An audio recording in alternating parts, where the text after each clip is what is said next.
First test पर coach की PCI, playing 11 हुई तय, खत्म लड़ाई, कौन अंदर कौन बाहर, जानिए सच्चाई। तो टीम इंडिया आपको 15 अगस्त से श्रीलंका के खिलाफ 2 मैचों की टेस्ट सीरीज खेलती हुई नजर आएगी। पहला टेस्ट गॉल में खेला जाएगा और गॉल टेस्ट से पहले टीम इंडिया के जो गेंदबाजी कोच हैं मॉर्ने मॉर्कल, वो प्रेस कॉन्फ्रेंस के लिए आए, जहां उन्होंने टीम कॉम्बिनेशन, प्लेइंग 11, कौन अंदर कौन बाहर, सरफराज का क्या होगा, इन सभी मुद्दों पर खुलकर बात रखी। क्या कहा मॉर्ने मॉर्कल ने, आपको बताते हैं। तो देखिए, मॉर्ने मॉर्कल ने साफ कहा कि तीनों गेंदबाजों की स्किल्स अलग अलग हैं, इनमें 20 विकेट लेने की काबिलियत है। अब स्पिनर्स को लेकर उनसे सबसे पहले सवाल पूछा गया कि भाई किस किस स्पिनर्स के साथ आप मैदान पर उतरोगे। तो उन्होंने कहा हमारे पास जो 3 मेन स्पिनर्स हैं, मानव सुतार की बात की, कुलदीप यादव की बात करी, जडेजा की बात की। उन्होंने कहा तीनों अलग शैली वाले स्पिनर्स हैं। हालांकि जैसे सारांश जैन भी टीम में, लेकिन फिलहाल इनकी चर्चा है। और जहां तक लग रहा है कि तीनों स्पिनर्स आपको खेलते हुए नजर आएंगे। उन्होंने कहा कुलदीप बाएं हाथ की कलाई वाली स्पिन से गेंदबाजी करते हैं, जडेजा लगातार विकेट पर गेंदबाजी कर सकते हैं, वहीं सुतार ऊंचे कद के साथ पुराने दौर वाली बाएं हाथ की स्पिन डालते हैं।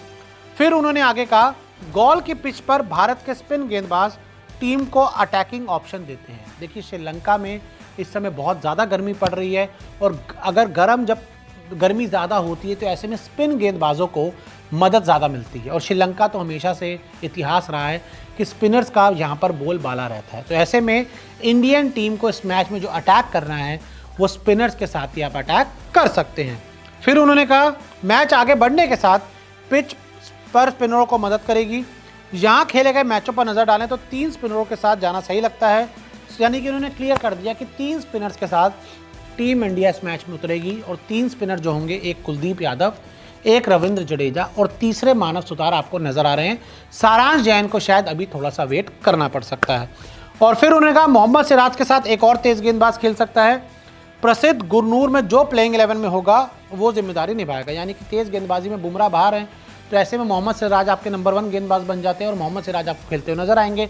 और बाकी 2 ऑप्शन में या तो प्रसिद्ध कृष्णा खेलेंगे या फिर गुरनूर बरार में से, इन दोनों में से कोई एक खेलता हुआ नजर आएगा। फिर उन्होंने कहा टीम के सामने सबसे बड़ी चुनौती श्रीलंका की तेज गर्मी है। जी हाँ, जैसे मैंने आपको बताया, गर्मी बहुत ज़्यादा है।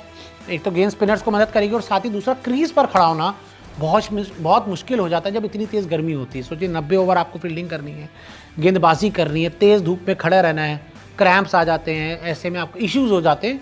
तो उन सब चीज़ों से बचना होता है।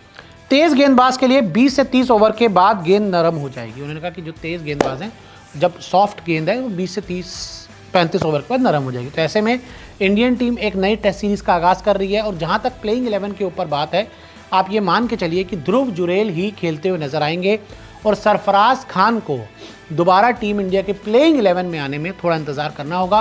और अगर ध्रुव जुरैल ने रन बना दिए पहले टेस्ट मैच में, तो फिर दूसरे टेस्ट मैच से भी सरफराज खान को बाहर बैठना पड़ेगा।